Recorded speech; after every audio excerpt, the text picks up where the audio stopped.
everybody. William Bibbiani. I am here at San Diego Comic-Con 2016 with one of the coolest people on the planet. This is Felicia Day. I'm not cool. She's pretty cool. You know her from everything. But you got one of the sweetest gigs on the planet now. You're going to co-star in the MST3K Mystery Science Theater 3000 revival. I am. I'm going to be playing King of Forrester. I am the new Mad, and I am so excited to be evil. No.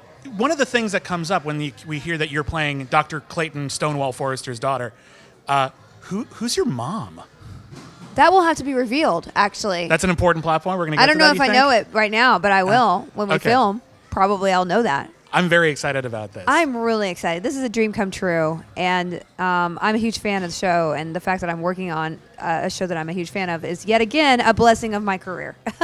Now, did they come to did you like find out about this in campaign, like I have to play Dr. Forrester's daughter, or did they just ask? Oh no, this was total Dr. Horrible style. So basically, I saw Joel at a convention, Salt Lake City convention, and I was like so excited because my brother, I'm a huge fan. My brother is a mega fan, like crazy mega fan.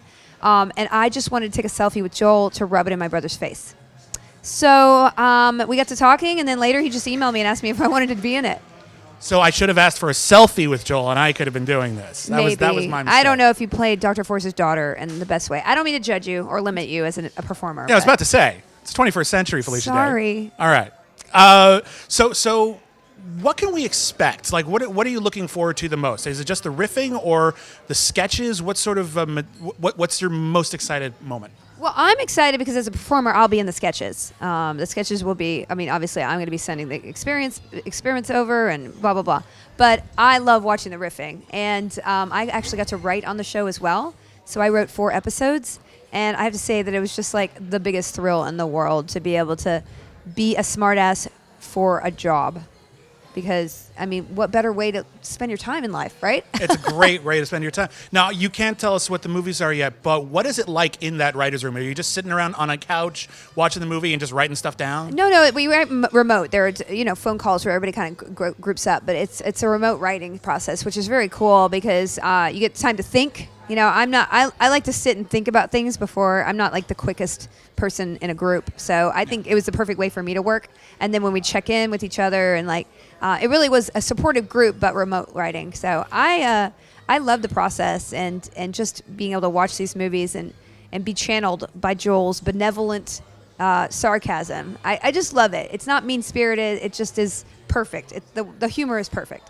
There's a even when the movies are absolutely terrible, there's a kindness to MST3K that I think makes us like these bad movies more. Absolutely, and I think it comes from Joel because if you listen to him on the phone calls, he loves these movies. He doesn't love that they're bad or there's no spite at all. It's really like, guys, this is the worst. It's the best movie because this thing is so awful about it. So anything that's like a flaw, he considers an asset, and I think that's just a lovely way to approach life and other people's work.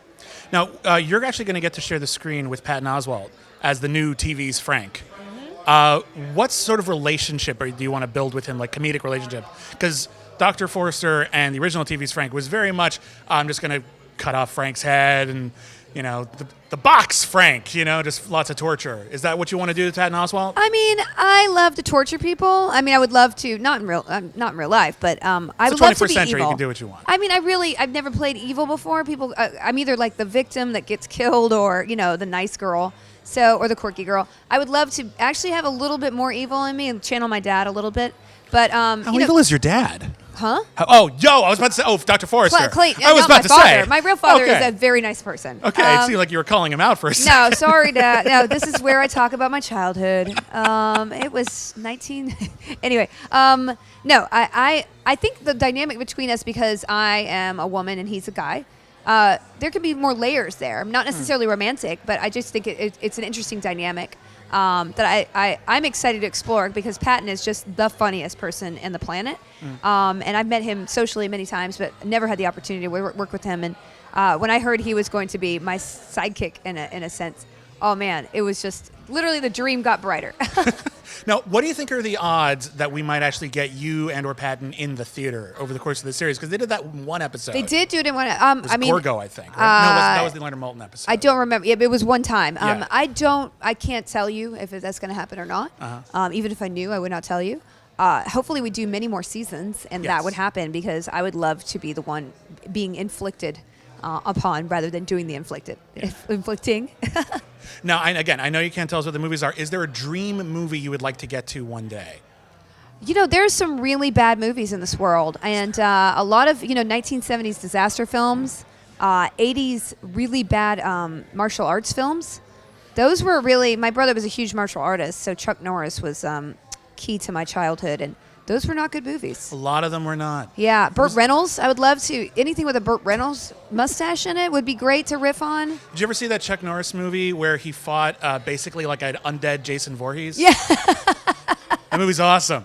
Every Chuck Norris movie is awesome. That's probably true. And we've gotten we've kind of gotten over the Chuck Norris online meme, so it wouldn't be corny to go back to one. But No, I think it's fair game. it's fair game. It's fair game. Awesome. So everybody, check out MST3K. Now, do we know when abouts is coming? We don't. We're actually not even finished shooting. All the Okay. writing is done now, so I'm very excited to get into it and get the shooting done, and hopefully it will be sooner than later. I hope so too. Everybody, thank you very much, Felicia Day. You're awesome. Thank you.